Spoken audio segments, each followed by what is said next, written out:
이번 11월 한 달 동안 내도 수고 많으셨습니다. 이제 12월이 새롭게 시작되는데요. 이번 주일이 대강절이 시작됩니다. 예수님의 다시 오심을 기다리는 기독교의 절기는요, 대강절로부터 시작합니다. 그 소망으로 또한 주님을 기다리고 만날 수 있는 이 시간이 되길 바랍니다. 오늘 우리에게 주신 말씀은 전도서 10장입니다. 1절부터 3절까지의 말씀을 제가 봉독해 드리겠습니다. 죽은 파리들이 향기름을 악취가 나게 만드는 것 같이 적은 우매가 지혜와 존귀를 난처하게 만드느니라. 지혜자의 마음은 오른쪽에 있고 우매자의 마음은 왼쪽에 있느니라. 우매한 자의 길을 갈 때에도 지혜가 부족하여 각 사람에게 자기가 우매함을 말하느니라. 아멘. 주님의 말씀입니다. 주님께 감사드립니다. 이 시간에는 오늘 우리에게 주신 말씀 가지고 누가 우매한 사람인가 라는 제목으로 말씀을 증거하도록 하겠습니다. 오늘 우리가 읽은 전도서 10장은 지혜자에 대해 이야기하지 않고 우매한 사람에 대해 이야기하고 있습니다. 그러면서 우매한 자의 길을 떠나게 될 때, 피하게 될 때 그것이 지혜의 길이 될 수 있다라고 이야기하는 거죠. 이 세상의 배움에는 두 가지 종류의 배움이 있습니다. 하나는 정면교사, 어떤 사람의 잘하는 것을 보고 나도 저렇게 돼야 되겠다 하고 배워가는 것이고요. 또 하나는 반면교사입니다. 어떤 것을 잘 못하는 사람들의 모습을 보면서 난 저렇게 하지 말아야지 하면서도 배울 수 있다는 것이죠. 그런 의미에서 말한다면 오늘 말씀은 반면교사, 우매한 자의 특징에 대해 이야기하면서 그 길을 피할 때 그것이 반대로 지혜의 길이 될 수 있다는 점을 분명하게 이야기하고 있죠. 전도서 10장 전체에 이 우매한 자에 대한 이야기가 계속 나오는데요. 시간 관계상 그것을 다 읽을 수 없기 때문에 3절까지 우매한 자의 세 가지 특징을 함께 살펴보는 시간 갖도록 하겠습니다. 첫 번째로는 우매한 사람은 작은 실수로 큰 일을 망치는 사람입니다. 우리는 대박을 꿈꾸며 살죠. 적은 노력으로 큰 이득을 얻고자 노력하는 것이 이 시대의 세태인 것 같습니다. 근데요, 티끌모아 태산이라고 작은 것이 모여서 큰 일을 이룬다는 것도 우리는 경험적으로 다 알고 있습니다. 여러분, 인생을 살아가면서 자녀들도 마찬가지고 나 자신도 마찬가지인데요. 또 신앙의 영역도 마찬가지입니다. 작은 성공, 작은 승리를 경험하는 것이 얼마나 중요한지 모릅니다. 그럴 때 다음 스텝에 도전할 수 있게 되기 때문이죠. 여러분, 작은 성공, 작은 승리가 매우 중요한 경험입니다. 그것을 쌓아갈 수 있을 때 우리는 큰 성공과 큰 승리를 경험하게 되는 것이죠. 근데 반대로 작은 일 하나가, 작은 실수 하나가 그동안 쌓아놓았던 공든탑을 무너뜨리는 경우도 보게 됩니다. 이러한 비극을 우리 주변에서 보게 될 때도 있죠. 여러분, 왜 세상 사람들이 크리스찬들에 대해서 비판합니까? 이유와 여러 가지가 있겠지만 한마디로 그것이 교회에 대한, 크리스찬에 대한 기대의 증거가 아니겠습니까? 기대했는데 기대에 부응하지 못하니까 분노하는 것입니다. 오늘 1절 말씀 볼까요? 죽은 파리들이 향기름을 악취가 나게 만드는 것 같이 적은 우매가 지혜와 존귀를 난처하게 만드느니라. 이 말씀을 잘 읽어보면은 우매라는 것은 어리석음을 이야기하죠. 우매, 지혜, 존귀 중에 누가 힘이 제일 세냐? 그것은 바로 우매라는 것입니다. 어리석음의 힘이 지혜와 존귀보다 크다. 그러니까 우매 때문에 지혜로움과 존귀로움이 피해를 보게 된다. 그것을 파괴하게 된다. 이것이 어리석음의 힘이다. 우매의 힘이다. 이야기하는 것이죠. 어리석은 단점 하나가 큰 장점 여러 가지를 다 망칠 수 있다라고 말씀하고 있는 것입니다. 제가 미국에 와서 고위공직자 청문회 하는 기사들을 보니까 사생활 검증은요, 비공식적으로 합니다. 그리고 정책적인 면에 대한 검증들을 주로 공청회 기간 동안 이야기하는 것을 보게 되는데요.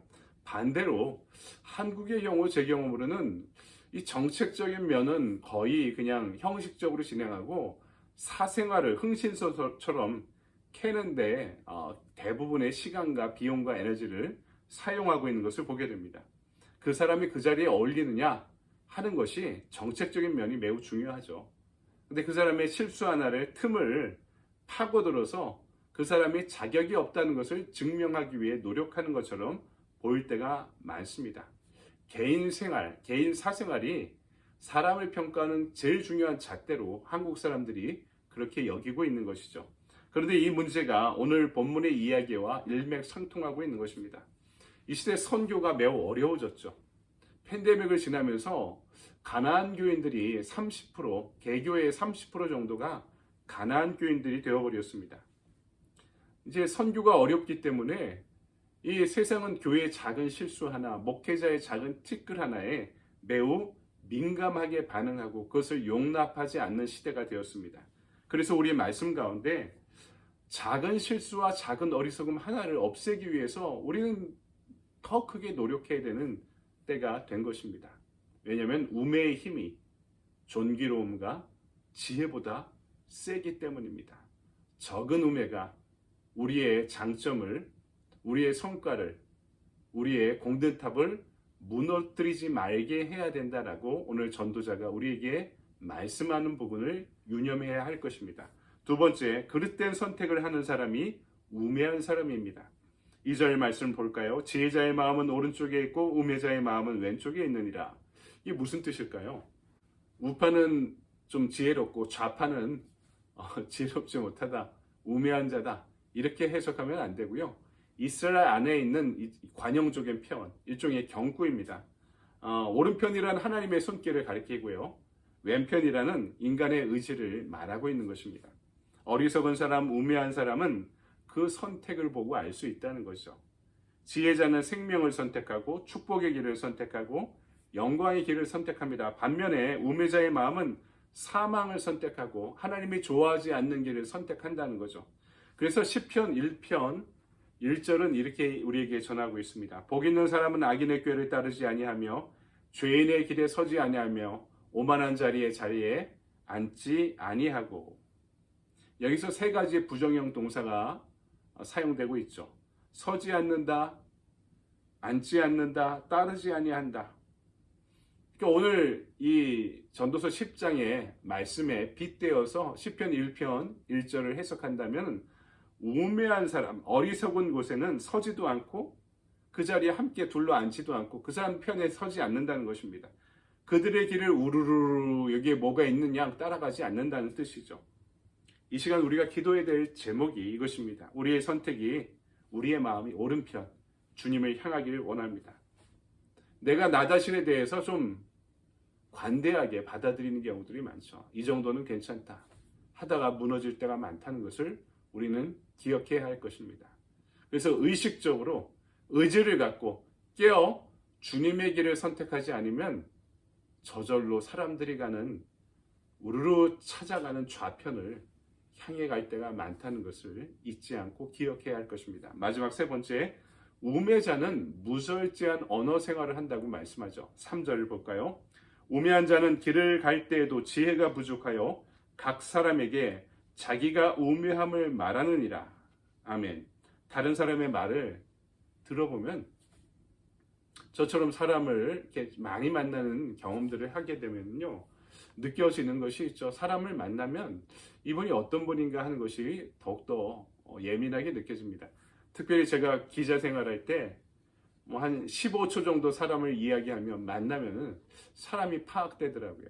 이게 너무 예민하고 민감해지고 날카로워지니까 나중에 다시 목회의 자리로 돌아가야 되겠다라고 판단한 이유와 근거 중에 하나이기도 합니다. 사람을 자꾸 판단하려고 하기 때문에 여러분, 말이 중요합니다. 어리석은 사람은 언어 생활에서도 무절제한 것을 보게 됩니다. 이것이 어리석은 사람들의 일반적인 특징이라는 것이죠. 특별히 잠언과 같은 지혜 문학에는 사람들의 언어 생활의 중요성을 매우 강조하는 것을 보게 되는데요. 잠언 12장 16절에 18절에도 이런 말씀이 나옵니다. 미련한 자는 분노를 당장에 나타내거니와 슬기로운 자는 수욕을 참느니라. 진리를 말하는 자는 의를 나타내어도 거짓 증언은 괴를 말하느니라. 혹은 칼로 찌름같이 함부로 말하거니와 지혜로운 자의 혀는 양약 같으니라. 잠언 18장에도 연이어 말의 중요성을 이야기합니다. 대표적으로 보면 사연을 듣기 전에 대답하는 자는 미련하여 요거에 당하느니라. 다 듣고 대답하는 거죠. 죽고 사는 것이 혀의 권세에 달렸나니 혀를 쓰기 좋아하는 자는 그 열매를 먹으리라. 아멘. 우리 속담에도 발 없는 말이 천리를 가고 한마디 말이 천냥빛을 갚는다. 이 말의 중요성에 대한 이런 격언들이 남아 있습니다. 중요한 것은 잘 말하는 것이 매우 중요하죠. 논리적으로 말하는 것들, 사리에 맞게 말하는 것들. 찌르는 말보다 격려하고 지지하는 말을 해주는 것이 중요하죠. 그보다 그렇지만 더 중요한 것은 들어주는 것입니다. 그리스의 철학자였던 제노라는 사람이 이런 이야기를 했습니다. 신이 우리에게 귀를 2개 주시고 입을 하나 주신 것은 말하는 것보다 듣는 것이 중요하기 때문이다. 듣기를 즐겨하는 사람은 그가 말할 때도 신중해 줄 수 있습니다. 듣기를 즐겨하는 사람은 그가 말할 때도 그 말에 힘이 실리게 됩니다. 그것이 우매함을 피하는 길이기 때문입니다. 우리의 언어 생활이 듣기를 즐거하며 말할 수 있는 언어 생활이 되길 소망합니다. 여러분, 말씀을 정리합니다. 전도서는 우리에게 매우 실용적인 지혜를 가르쳐주고 있습니다. 우매자의 특징, 어리석은 자의 특징을 오늘 말씀에도 이야기해주면서 그것을 반면교사해라. 그것을 반대로 할 때 그것이 지혜의 길이 된다는 것을 이야기해주죠. 첫 번째는 작은 것을 가벼이 여겨서 내생의 큰 가치를 잃어버리지 말아라. 적은 우매도 피해야 된다. 두 번째, 오른편을 선택하고 왼편을 선택하지 말라. 하나님의 길을 깨어 있어서 이게 왼편이라면 그 자리에 서지도 말고 따라가지도 말고 앉지도 말라 하고 가르칩니다. 세 번째, 무절제한 언어 생활을 피하라고 말씀하고 있죠. 이 모든 것들을 이 우매한 자의 길을 피하면서 지혜자의 자리에 설 수 있는 저와 여러분의 하루가 되기를 주님의 이름으로 간절히 축원드립니다. 우리 적용의 질문을 볼까요? 오늘 하루 우매한 자리에 서지 않고 앉지 않고 따르지 않기 위해 내가 해야 할 일은 무엇입니까? 이 세 가지 중에 여러분의 실천사항을 한번 생각해 보시고 적용해 보셔도 되고요. 제가 제안하는 액션 플랜은 이렇습니다. 언어 생활에 주의를 기울이며 이를 위해 남을 칭찬하고 축복해 주기. 찌르는 말을 하지 않고 칭찬과 축복으로 우리의 언어 생활을 채워갑시다. 저와 여러분의 좋은 하루 보내시기 바랍니다. 감사합니다.